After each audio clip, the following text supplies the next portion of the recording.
दूसरों की मनोदशा के संबंध में हम सही अनुमान नहीं लगा सकते कि वह हमारे संबंध में क्या सोचता और क्या चाहता है। संभव है वह हमें अधिक मेधावी या मूर्ख मानकर वैसी बढ़िया घटिया अपेक्षा करता है।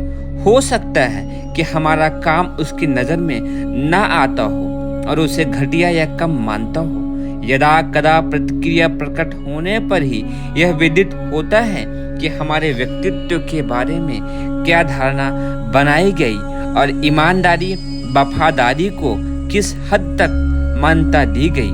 हो सकता है कि अपनी ओर से पूर्ण वफादारी और जिम्मेदारी बरतने पर भी दूसरे पक्ष को बेईमानी और गैर वफादारी का संदेह बना हुआ हो। ऐसी दशा में पेट खोलकर नहीं दिखाया जा सकता और न ही मान्यता बदलने के लिए शब्दों की सहायता से किसी को सहमत ही किया जा सकता है। तब क्या किया जाए?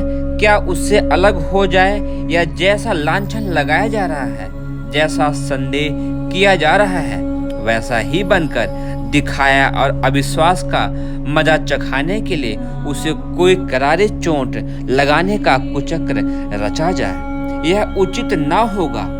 दूसरी गलती या नासमझी करे और बदले में हम अपना स्तर गिरा दें, अपनी आत्मा को कलुषित करें और वह बने जो वस्तुतः हम नहीं थे। यह सहज समाधान एक ही रह जाता है कि हम अपना कर्तव्य पालन करें, अपनी अंतरात्मा के सामने सच्चे रहें। जिस हद तक ईमानदारी और वफादारी बरती जा सकती है उसे बरते और इस बात की चिंता ना करें कि कोई संतुष्ट हुआ या फिर नहीं, किसी ने हमें ठीक तरह समझा या नहीं। यह अपने बस से बाहर की बात है।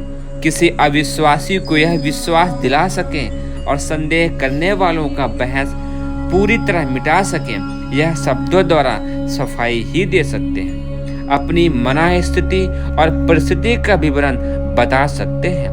इतने पर भी यह आवश्यक नहीं है कि अपना कथन सही माना जाएगा और जमा हुआ वहम निकाल दिया जाएगा।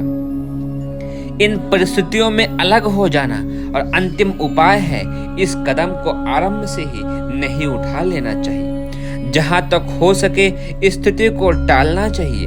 अपने आचरणों को और अधिक स्पष्ट होने देना चाहिए ताकि जिन प्रसंगों में संदेह किए जाने की आशंका है उनमें उपेक्षा बरती जाए और वह काम अपने जिम्मे न रखकर किसी दूसरे के हाथों चला जाए, ऐसा प्रयास करना चाहिए। किसी काम में अतिशय उत्साह या लगाव दिखाना भी यह संदेह उत्पन्न करता है कि कहीं दाल में कुछ काला तो नहीं है। इसी प्रकार आवेश में भाग खड़ा होना भी यह जताता है कि चोर की दाढ़ी में तिनका था। आगे दाल गलती न देखकर अपने आप ही विस्तर गोल कर लिया। खीज और निराजी प्रकारांतर से सही बात प्रकट करती है कि पोल खुलने पर झेप आई और देर तक पैर टिकाए रखने की हिम्मत न रही। उथले व्यक्ति के साथ उथला व्यवहार दिखाना यह सिद्ध करना है कि बाजी हार गए। यदि जाने अनजाने में गलती होती रही है तो उसे बिना ढोल बजाए चुपके से सुधार लेना चाहिए। बदला हुआ व्यवहार बताता है कि व्यवहार बदल गया। गलतफहमी जहां पलती हो उस स्थान से भागना तो नहीं चाहिए, पर खिसकने की इच्छा जरूर प्रकट करनी चाहिए। यह सोचा जा सकता है कि संदेह और अविश्वास का वातावरण कैसे बने। यदि किसी चुगलखोर ने ऐसा किया हो तो मालिक को सफाई देने की अपेक्षा उस चुगलखोर के ही बातों बातों में वह स्थिति प्रकट कर देनी चाहिए जिससे संदेह की आशंका बनी और दिल ने तार का रूप धारण कर लिया। मन की घुटन मन में छिपाए रहने की अपेक्षा यह अच्छा है कि सफाई और धुलाई का अवसर मिले।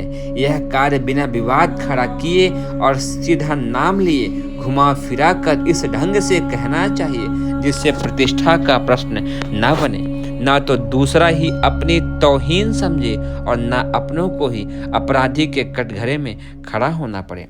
मन मुटाव उत्पन्न होने की स्थिति में संबंध तोड़ लेना या बिगाड़ लेने की अपेक्षा उन्हें सुधार लेने में अधिक बुद्धिमत्ता है। डोरी तोड़ लेने पर एक प्रकार की परोक्ष शत्रुता का आरंभ हो जाता है। ऐसी दशा में कोई हथियार न चले तो कम से कम बदनामी का सिलसिला तो चल ही पड़ता है। जिनके साथ देर तक अच्छे संबंध रहे हों, उन्हीं की ओर से यदि लांछन लगाए जाए तो उन पर सहज विश्वास होता है।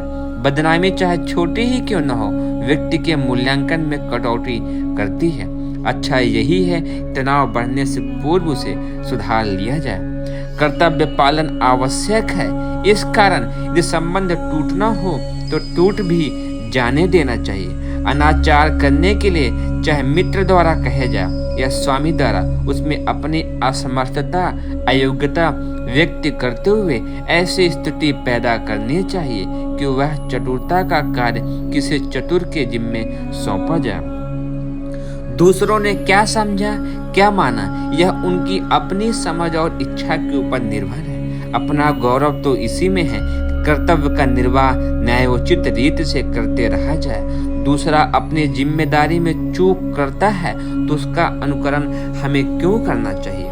मित्र, कुटुंबी, संबंधी स्वामी से भी बढ़कर अपनी अंतरात्मा है। किसी को भी प्रसन्न करने के लिए हमें अपने आप को धोखा नहीं देना चाहिए।